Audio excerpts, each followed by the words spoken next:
Les ondes internes de l'océan sont des oscillations sous-marines de l'eau de 10 à 100 mètres d'amplitude, parfois plus encore.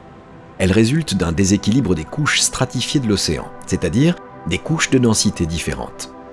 Le déséquilibre peut se propager sur de très grandes distances en faisant osciller ces couches par rapport à leur équilibre initial.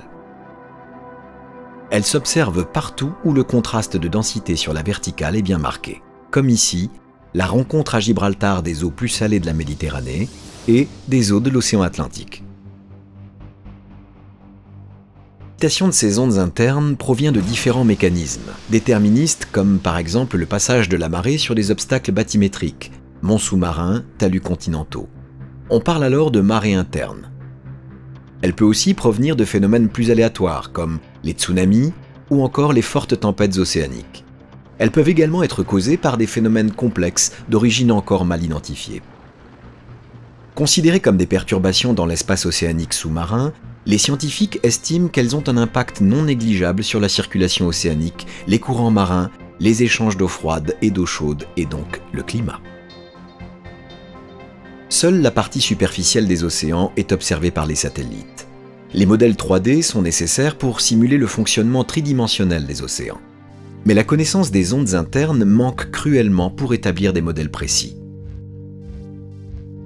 L'amplitude du signal en surface due aux ondes internes est trop faible par rapport aux autres signaux comme les anomalies de mer et les marées externes. Parmi ces ondes internes, les plus récurrentes sont les marées internes. Leurs échelles horizontales sont de l'ordre de 20 à 150 km du même niveau que la signature des circulations de mésoéchelle. Les satellites altimétriques actuels ne peuvent observer de tels phénomènes ou très partiellement. C'est dire l'importance du futur satellite SWOT. Sa résolution bidimensionnelle sera de quelques centaines de mètres avec une précision inférieure à 2 cm en amplitude. Il aura donc la capacité de visualiser le signal de surface des ondes internes, plus spécialement la marée interne, permettant à terme d'améliorer les modèles 3D et de connaître l'impact de ces ondes sur la circulation océanique et le climat.